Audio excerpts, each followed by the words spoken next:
Welcome to Gambling with an Edge with your hosts Bob Dancer and Richard Munchkin.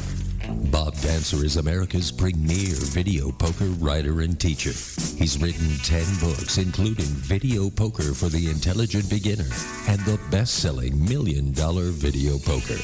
He helped develop the computer software Video Poker for Winners, and in 2004 he was inducted into the Video Poker Hall of Fame. Richard Munchkin has been a professional advantage player for over 30 years and is in the Blackjack Hall of Fame. His book, Gambling Wizards, Conversations with the World's Greatest Gamblers, is a testament to the many ways you can succeed at gambling. The goal of the show is that you'll be a more knowledgeable gambler tomorrow than you were yesterday. And now, here are Bob and Richard. Good afternoon. Welcome to Gambling with an Edge. I'm Bob Dancer. And I'm Richard Munchkin. Our topic tonight is the Blackjack Ball, an event hosted every year for some of the world's best gamblers, hosted by Max Rubin. At the time of this show, Max is off flying somewhere to a secret game. So Richard and I sat down with Max for a short time yesterday. We're going to play a tape of what Max said, and then we'll introduce this year's winner of the Gross Gene Cup and the most recent inductee into the Blackjack Hall of Fame. Max Rubin, with the help of Barona Casino, you've been hosting the Blackjack Ball for 20 years. I'll bet it delights you that Richard Munchkin and James Grosjean have both been disqualified from playing for being too damn good, and now they help you with the monstrous task of putting on the ball. Is this right? That's correct. They each supply me with questions, some years more than others, depending on how busy they are, but Munchkin supplied me some really good questions, and it's really difficult coming up with questions that can stump the best players in the world. So I go out, and all throughout the year, I read the daily reports that come out and try to find things that I can trick people with these questions, because it is really difficult to stump these guys in the room. But we did a damn good job this year of keeping everybody off their feet, and took out of 21 questions, the best answers on the test, or the best qualifying, came in at 10 correct. Yeah, I think it was a very hard year. People, it was a tough test this year. Good. If you turn my score and I have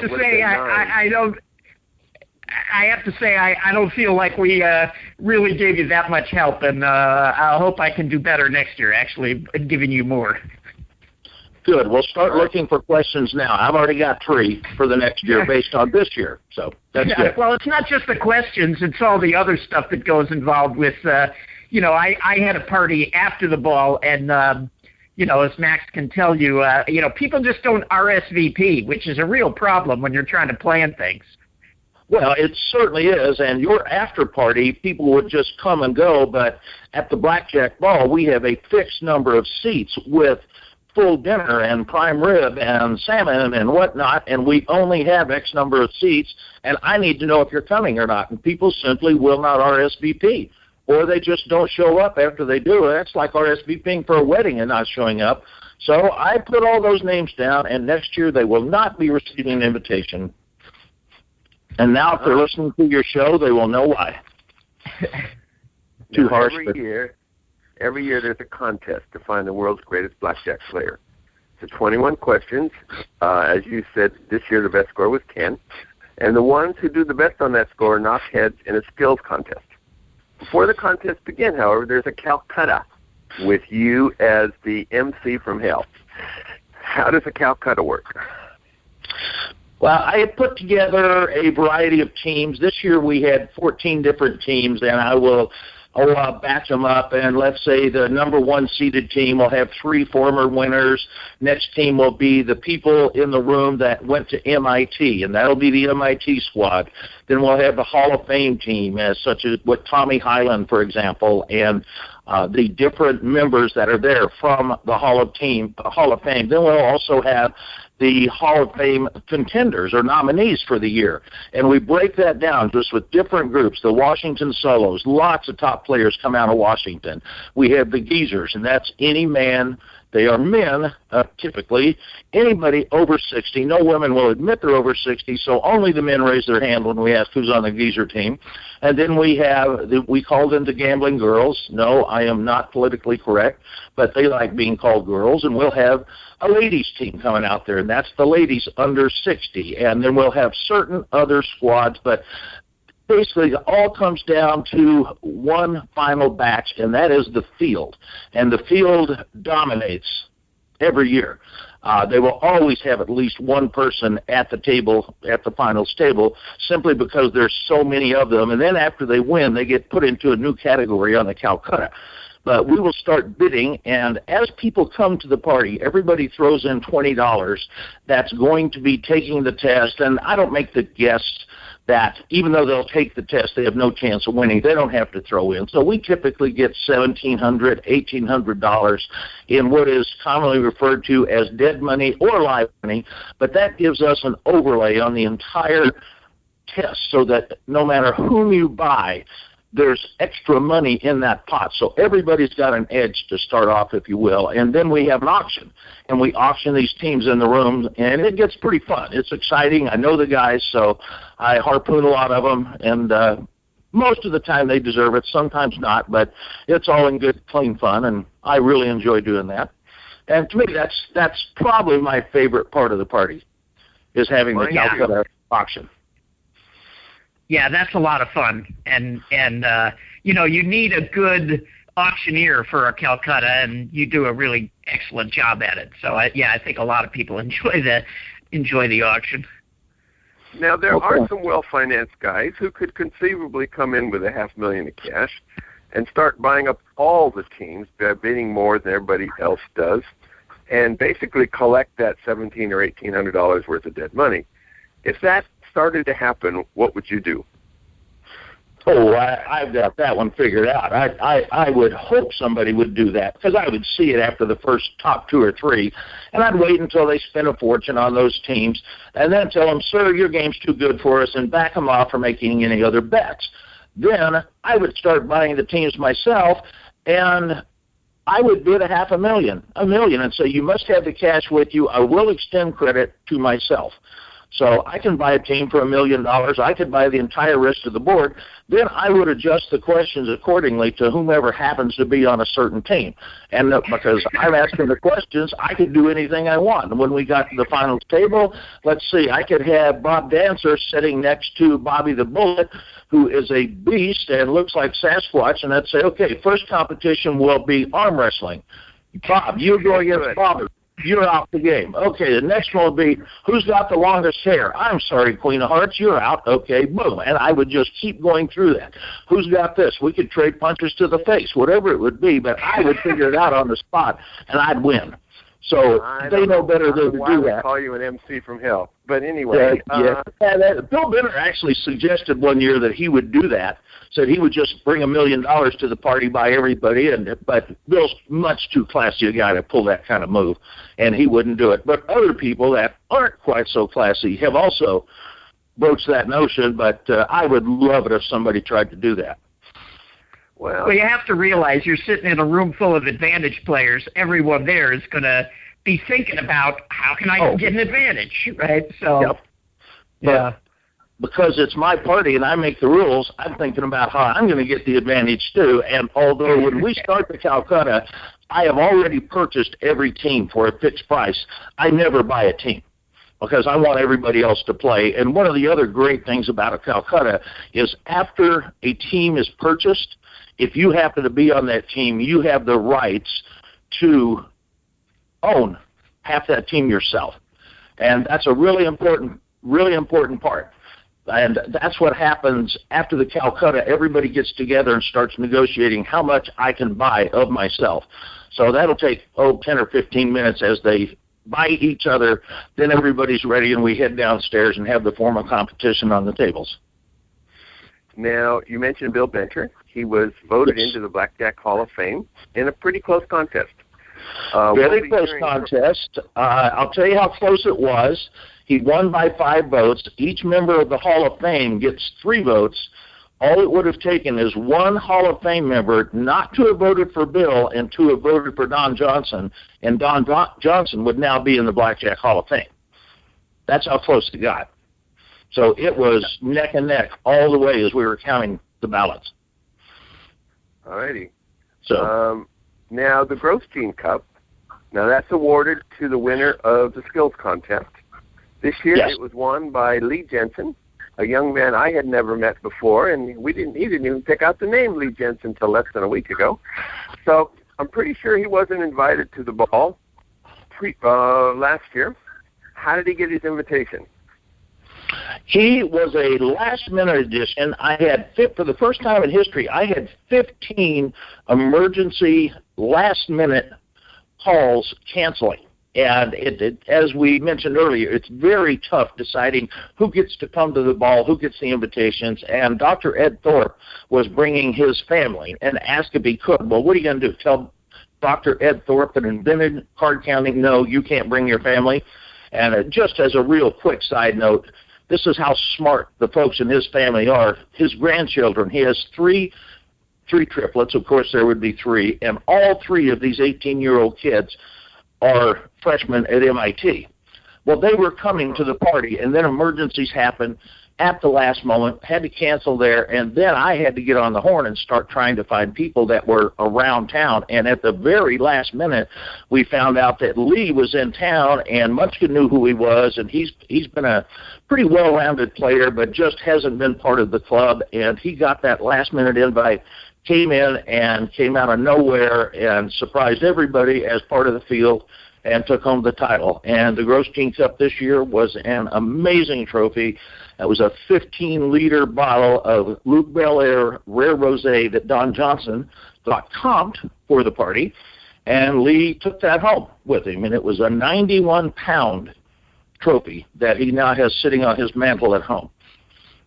I have to say, it really bums me out that I can't compete anymore, because I would have loved to have won a trophy, a bottle like that. Not that I would drink it, but just to have it. Well, we thought about how to bring you and Grosjean back into the fold and maybe, I don't know, handicap you in some fashion where you get dinged for 4 or 5 questions before we even start the contest.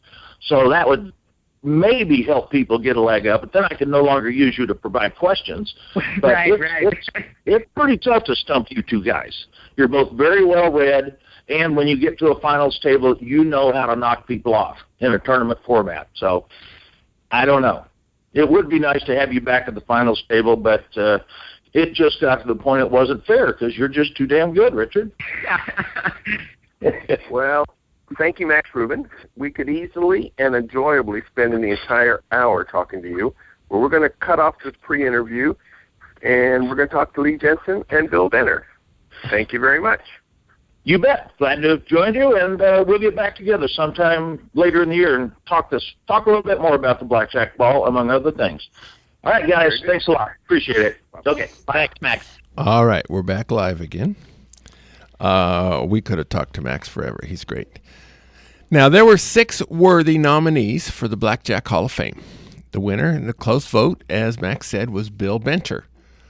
Bill Benner is reputed to have memorized Ed Thorpe's Beat the Dealer way back when, and went on to become a successful blackjack player and team owner. He used computer modeling and eventually applied his methods to horse racing, where he's been enormously successful, rumored to be in the hundreds of millions of dollars. He's also a class act, said to have given tens of millions of dollars for worthy causes all over the world. Bill Benner, welcome to Gambling with an Edge. Oh, thanks, Bob. Thanks, Richard. Glad to be here. So we've actually been trying to get Bill on the air on the show for a long time, and maybe we can get him back talking about things other than just the Blackjack Ball. But in the meantime, how are the lessons you learned in blackjack applicable to everyday life? Well, where to begin on that one? There's so many ways that blackjack can teach you things and perfect some of your virtues. I think it's because blackjack is the edge when you can achieve it is so narrow that you have to do just about everything right all of the time in order to realize that edge.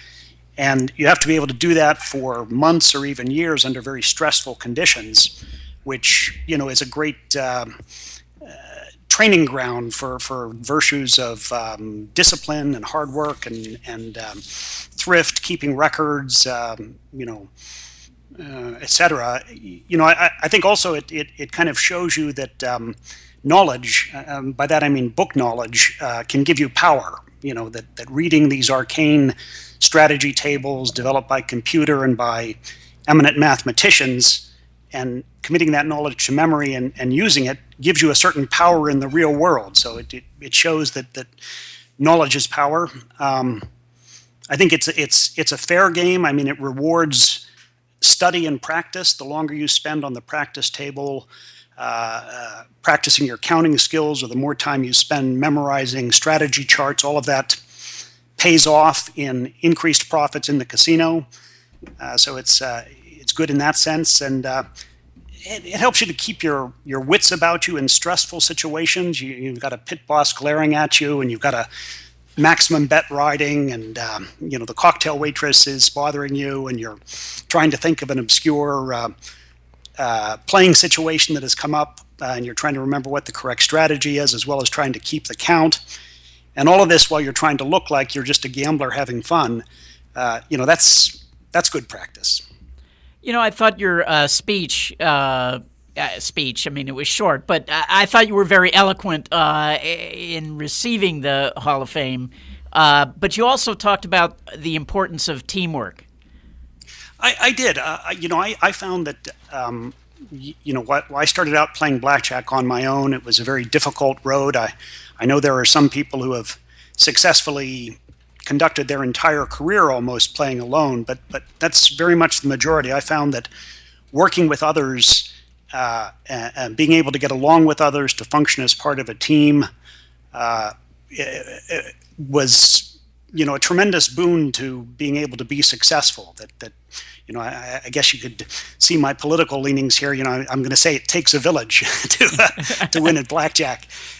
Go Hillary, I guess. Yeah, go Hillary.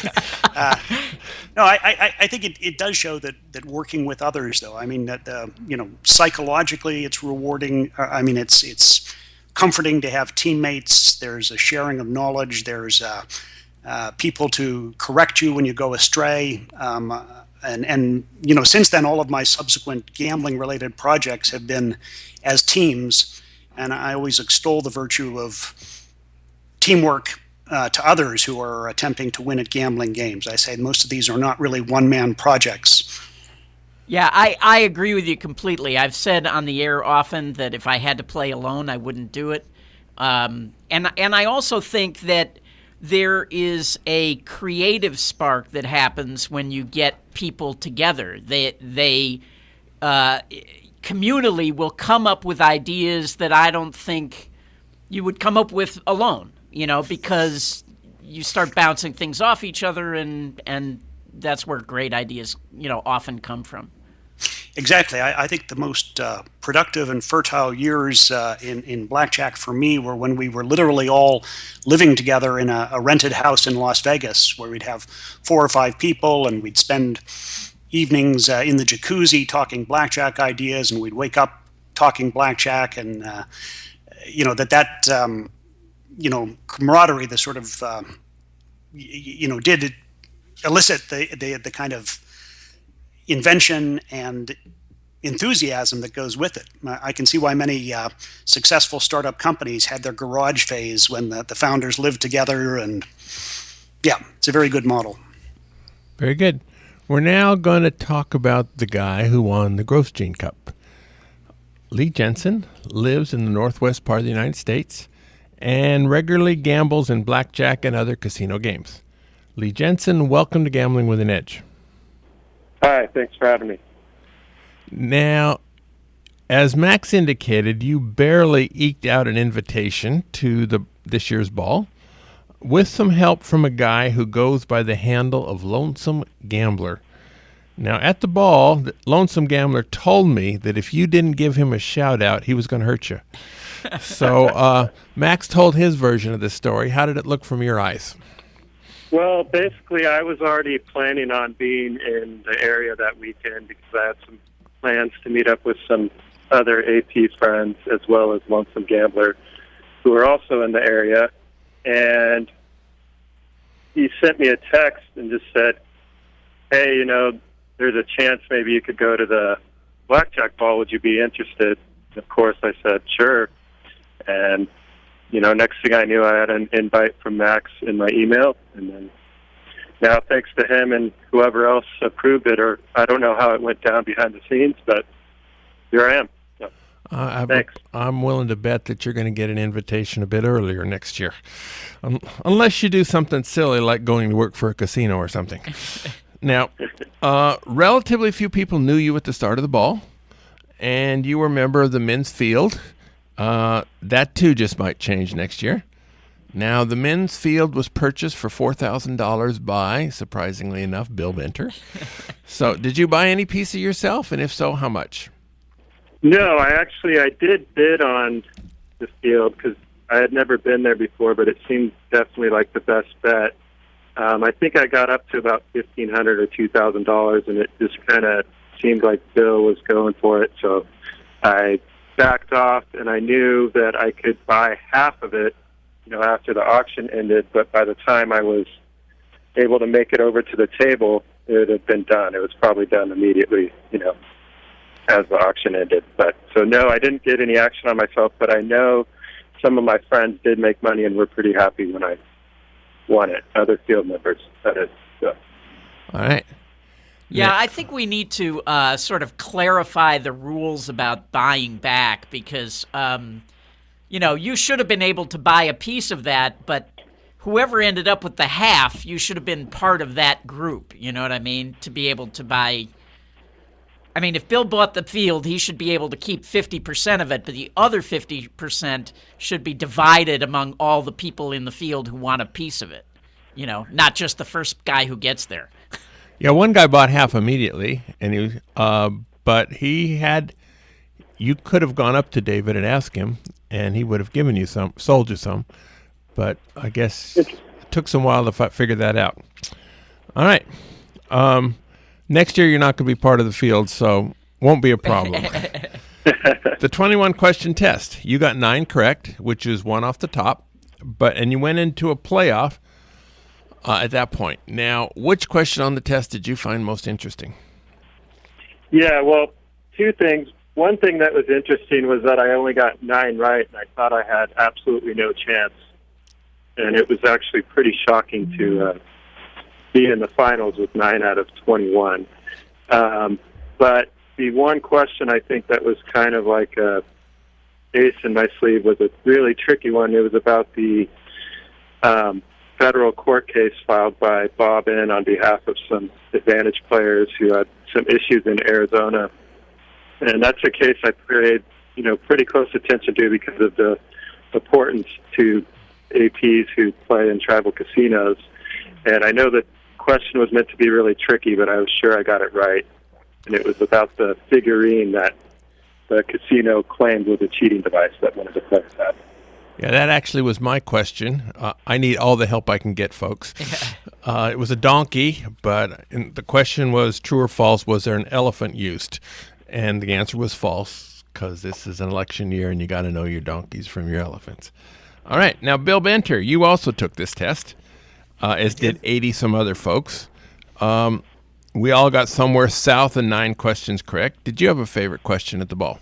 Yeah, I got 8 questions correct, and was sort of glad I did because the skills contest has gotten so difficult that I would be afraid of embarrassing myself in against some of the likes of the winner and John Chang and the other extremely skillful blackjack players. But I always learn something from those questions. Yes. They're very interesting, and the one that struck in my mind was how many 6-to-5 blackjack games there now are on the strip. It was a question about, I forget the exact phrasing of it, but it was sort of the number of live blackjack games on the strip that are now paying off at the lower rate of 6-5 instead of 3-2, and I was just astounded by that number.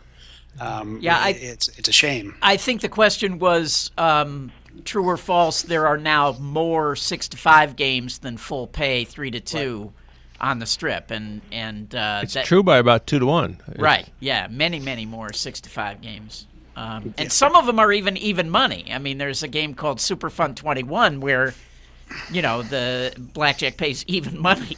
So, all right. Now back to Lee Jenson. 2 players got 10 questions correct. Tommy Highland and John Chang, both of whom have been on this show one time at the same time. Both members of the Blackjack Hall of Fame. And now...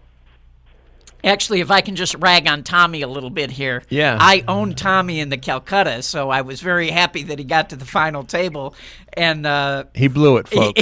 Boy, did he blow it. And, as Bill can attest, if his wife had been there instead of him, because he blew it on the memorizing cards, and his wife was actually quite good at that, but I think he managed to memorize 3. Yeah, that was kind of embarrassing. When that happened to Andy Block a couple of years ago, Max ripped him a new one, but suggested to Andy to get his money back from MIT for claiming to educate him, but he let Tommy off pretty easy. Yeah. All right. Now, there maybe 10 people had 9 correct, and they were going to cut it down to 4 people. So they had a playoff question where each of you, in turn, had to name a casino in the southern part of the United States, from Florida to Louisiana, which dealt blackjack. Now, and also it can't have been listed by anybody else. By the time the end, where you went from 5 people to 4, did you still have more casinos in the South up your sleeve, or were you pretty well at the end of your rope, Lee? I definitely had more. I actually spent a lot of time in the South playing in the casinos there on an RV trip about a year ago. So I think you could have kept going for a while. So. All right. Excuse me? You could have kept going for a while.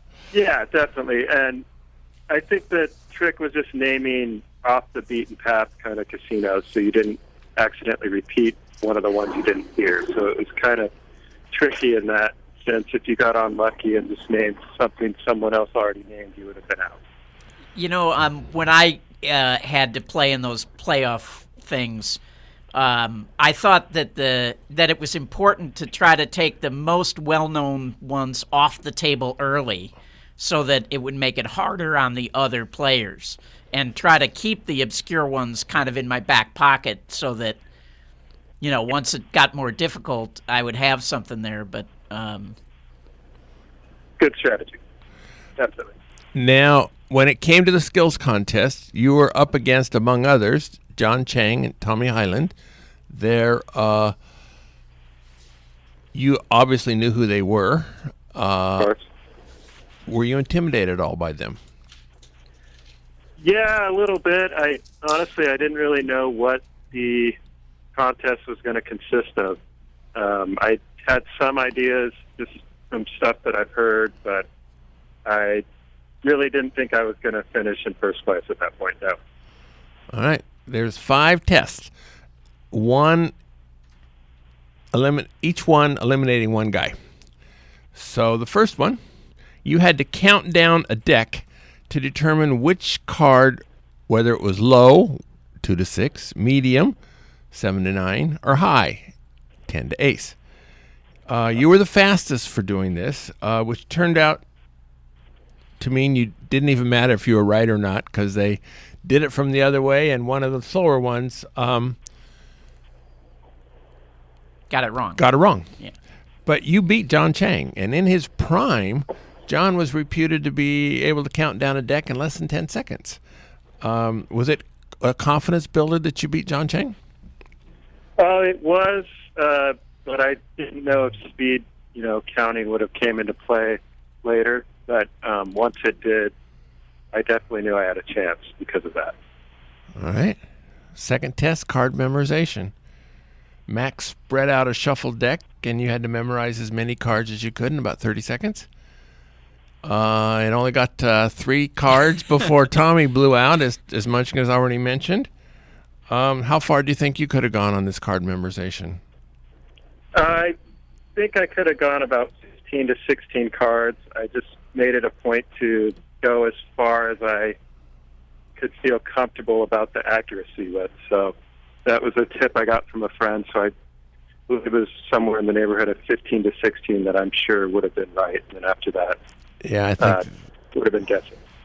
Well, I don't think it had a chance to get to 15 or 16. All right, now you're in the money, but still 3 tests away from winning the whole thing. How's your confidence level now? Do you remember this particular point? So I think the next thing was the cutting after that, I believe. No. And cutting wasn't next. Okay. The third test was estimating the number of cards in a slug that Max put in the discard tray. Okay, got it. There were actually 145 cards. You were 10 off of that. You said 155. And John Chang said was also 10 off, but everybody else was quite a bit worse. One guy guessed 168. He's out. Now we're down to 3 guys. I personally was surprised that none of you guys got closer than that. I would have thought, I don't know that I could have gotten closer, but Yeah, that's surprising to me, too. I would have expected them to be closer than that.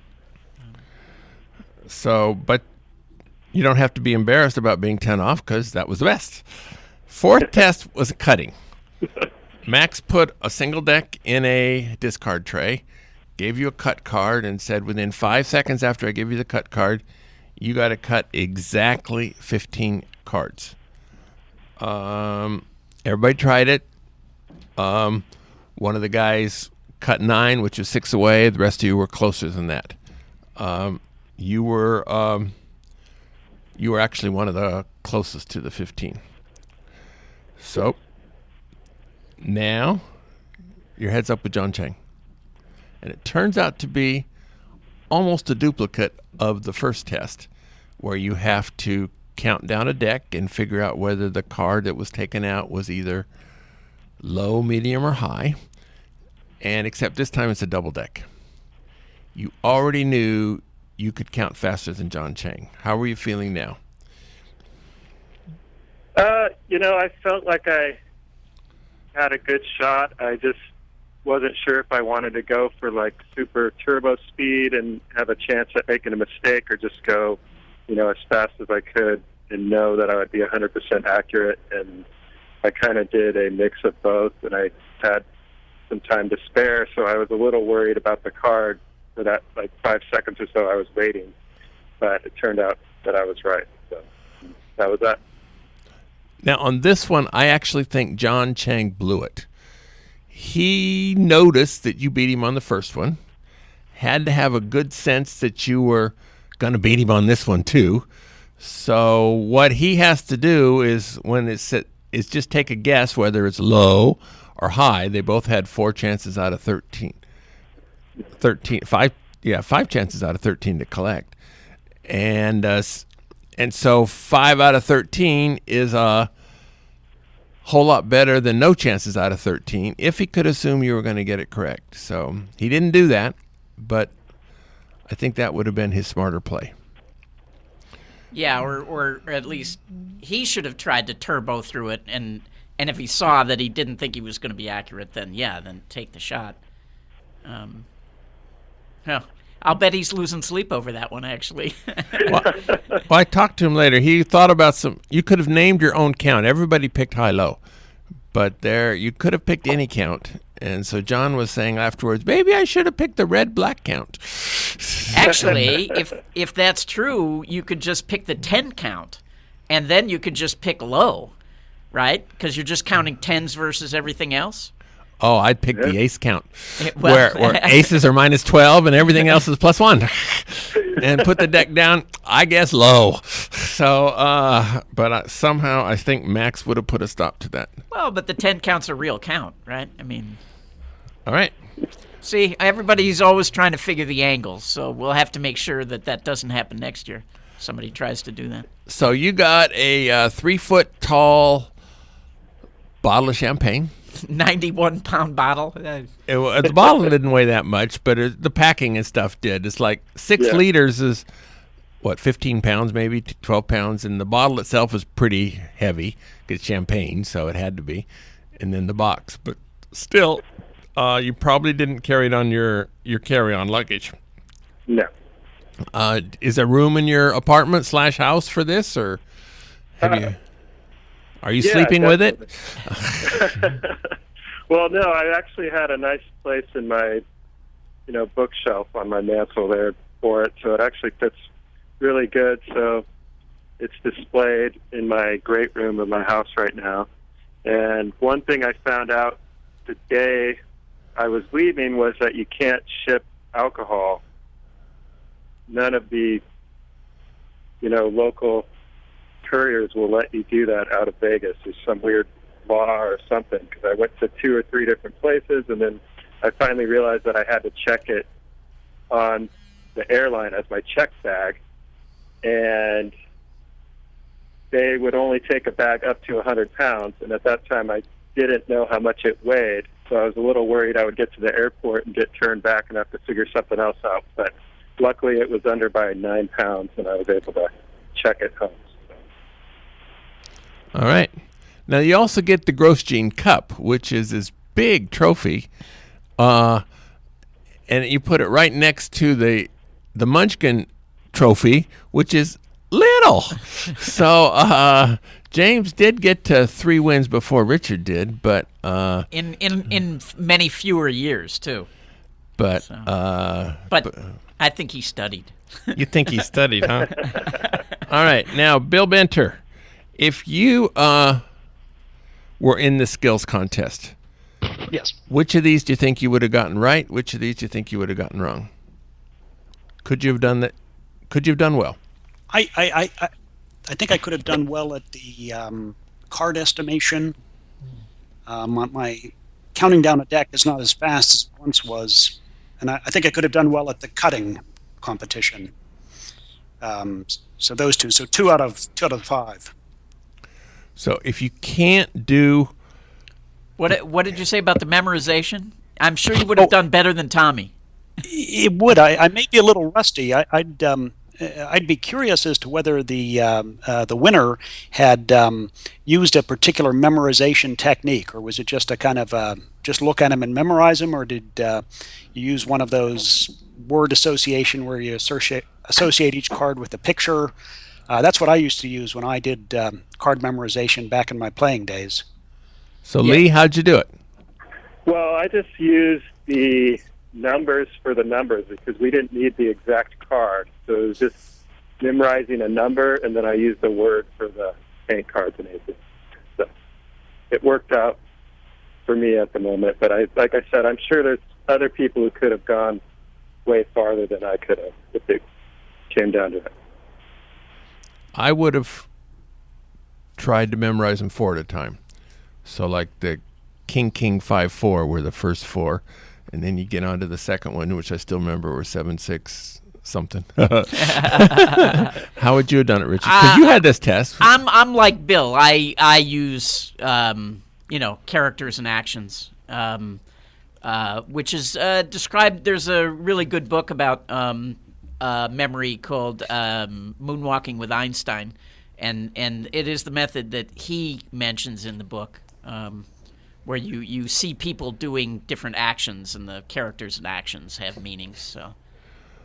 All right, we're going to take a break and do a few commercials now. And while I'm doing the commercials, I want both Bill and Lee to talk about some of your favorite parts of the Blackjack Ball that we haven't talked about yet. You mean when we come back? When we come back. Yeah. Did I say that backwards? Yeah. Uh-huh. South Point has more than 10,000 games, returning more than 99%. This is more than anybody else has. The big promotion at the South Point in February is for locals who already get mailers.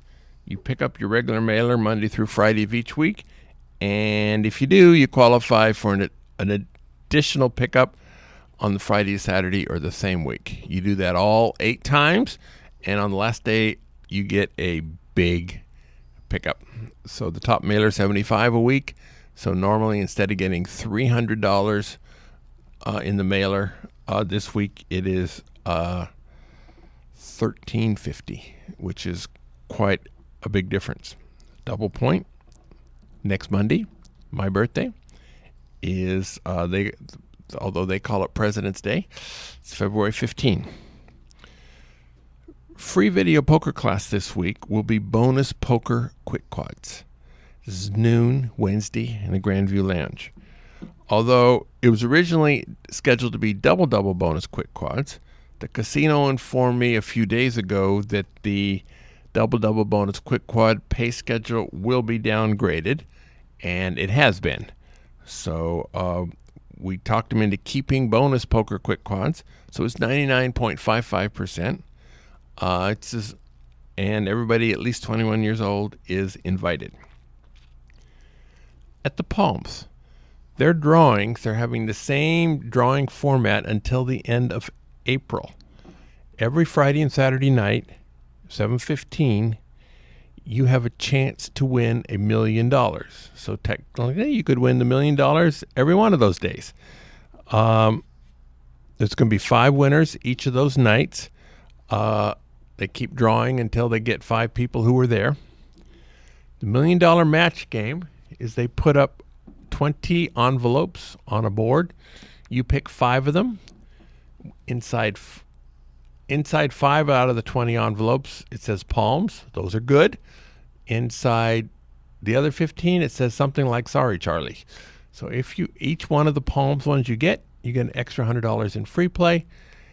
If you get 5 Palms, you get $1 million. I calculated the odds at basically 15,000 to 1 against you. So that drawing is worth $65 EV, but of course there's big dreams coming along with it as to how you would spend your $1 million. PFP, play for prizes. Until the end of this week, it's Monday through Friday, you earn Macy's gift cards. February 15th to 26th, you earn Lowe's gift cards. Cards are redeemed at a rate of 0.2%, up to $190 per day. You keep your points. Throughout February, the Palms is having a Match Your Status promotion. If you have premium status at any other casino, such as Diamonds or 7 Stars at a Total Rewards property, the Palms will match it. If you get graded to MVP status, which is the Palms second level, you'll also get a $20 free play. If you get upgraded to Hall of Famer status, their top one, you'll get $40 in free play. One advantage of the higher status is the price you pay for the buffets. Hall of Famers get 75% off the buffets for up to 2 people. MVPers get 50% off. And they both get to stand in a much shorter line. At videopoker.com, it's the best place to play lots of games. If you sign up for gold membership, $8.95 a month or $79.95 a year, this allows you to get corrections on most of the games. They have contests every week. The game of the week this time is 10-play Ultimate X. This is a 10 coin per line games where you get paid 5 coins times the multiplier. The multiplier ranges between 1x, which means no multiplier at all, and 12x. You earn multipliers each time. You get at least your money back. The correct strategy is based both on what you can earn this hand and also what multiplier you're building for the next hand. I'll be teaching the double bonus version of this game February 17th, 8 days from when we're first airing the show. You might want to check it out on videopoker.com to get a feel for how the multipliers work. Next week, we have 2 guests. Jeffrey Compton, publisher of CDC Gaming Reports. We'll talk about interesting casino news in the last month or so. We're also going to have Daryl McEwen, who writes a newsletter called 7 Stars Insider. This talks about all things related to the total reward system. Daryl is not an advantage player. He is a slot player, but he gathers all this information. The advantage to us to talking to the slot player is when he has questions, he'll take them to Total Rewards, and they'll answer him because he's just a slot player. Whereas if I ask them the same question, they say, well, why do you want to know? And they would be suspicious about it. So there's a whole lot of changes in Total Rewards this year compared to last year, so we'll be talking to Daryl about that next week. All right. This is the Blackjack Hall of Fame show. We're talking to Bill Benter, newest inductee into the Blackjack Hall of Fame, and Lee Jenson, the winner of the Grosjean Cup. All right. So, Bill, what part of the ball haven't we talked about that you think is pretty cool and is worthy of a shout out? Well, I think the sense of community that the Blackjack Ball and the Hall of Fame have created amongst advantage players and specifically blackjack players is just tremendous. It's such a great thing it's done for the community. It's made us feel we all belong to a kind of a real profession and a sort of fraternity. So for me, it's the the warm feelings of seeing familiar faces and it's just a great evening. One of my most looked forward to evenings of the year, I would say.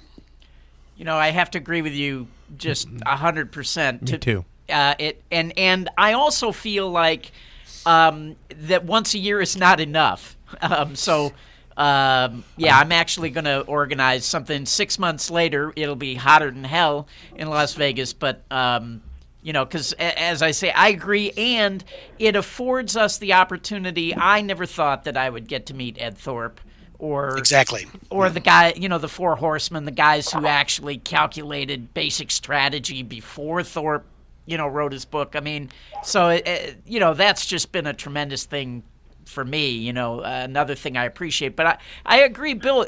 We get to see, there are people I get to see once a year, and that's it, because that's as often as they get to town or whatever. So, it's a great thing. All right, Lee Jensen. Yeah. This was your first ball. Next year, I promise you will recognize more people than you did this year. What was your most interesting part of the ball that we haven't talked about yet? Well, it's along the same lines. It just got to put a lot of faces with names. Some of the people there I'd been talking to via email or online message board for years, actually, and it was nice to finally meet them. Also, funny story, I saw a guy that I thought I recognized from somewhere at another table, and it turns out we'd bumped into each other in a casino a couple times, kind of like having a friendly battle to get a certain seat, and it was nice to actually just get a laugh about it with them, so just like you guys said, the camaraderie, and it just makes it a lot easier to work in such a high stress and different type of profession that most people don't understand when you are able to hang out with people who know exactly what you do and what you have to go through. Yeah, I'd like to start expanding it too to more than just blackjack. To get some of the big sports bettors and some of the other, just make it more about professional gambling in general than blackjack in specifics, We already have. Now, I'm very grateful that I get an invitation. I think it's partly your fault, Richard, for being my co-host. But actually, Richard, now you're not competing in the 21 questions.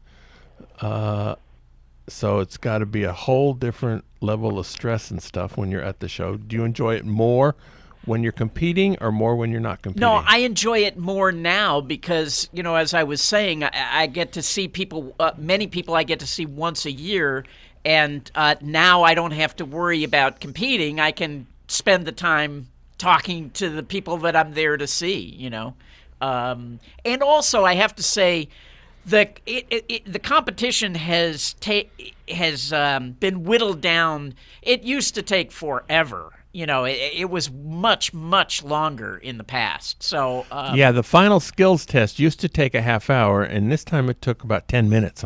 Yeah, and I mean there were years when it probably took a full hour. That definitely has made it better. But no, I actually kind of like not having to deal with competing because it gives me more time to go talk to people while the competition is going on. Yeah, Max used to have this bigger house than he has now, and so there would be a golf putting contest in the backyard. I'm not sure why that proved what a good blackjack player you were. Well, there was crazy stuff, too, throwing cards in a hat across the room and, all kinds of weird, Well, Diamond Mike put a kibosh on that. He... not more than just Diamond Mike. Everybody has tried to find an angle at throwing the cards. I mean, the first year that I did it, I crumpled a card up and threw it, like a ball. And, of course, that was disallowed. And then, people would throw the entire deck, and that was disallowed. So, yeah, there have been a lot of people who've taken shots at that particular competition. There used to be an arm wrestling competition, except Anthony, I think, was permanently injured, yeah. And, Anthony used to be a wrestler, a good one. Yeah. And there's no quit in him. And he's went after a guy named Mr. Yuck, who outweighed him and had some more muscles than it looked like he had. And Anthony got painfully crushed. Yeah. All right, Richard, we got about 30 seconds. All right. We welcome your questions. You can send them to us at gamblingwithanedge@gmail.com or at facebook.com/gamblingwithanedge, or you can tweet them at me at RWM21. If you want the show delivered to you automatically every week, you can sign up to do that at iTunes, Stitcher, YouTube, or my site, richardmunchkin.com. And you can find an archive of every episode ever done at bobdancer.com. All right. So we've been trying to get Bill Benner on this show for a long, long time. Finally, he couldn't find a good excuse to say no for that. So next year, you're going to have to win the skills contest so you won't have an excuse to say no again. Or maybe come back anyway. Lee Jenson, I hope. Right now. Lee Jenson, I wish you much success in future balls. Go out and hit royal flushes, everybody. Good night. Been listening to Gambling with an Edge with your hosts Bob Dancer and Richard Munchkin. Subscribe to the show in iTunes, and episodes will be delivered to you automatically every week. Archived versions of past shows may be found at bobdancer.com and richardmunchkin.com. We welcome emails at gamblingwithanedge@gmail.com. Bob Dancer and Richard Munchkin are both available on Facebook and welcome your questions. The sponsors for the show are the South Point Hotel, Casino and Spa, the M Resort, the Palms Casino Resort, and the website videopoker.com. Join us again next week for another Gambling with an Edge.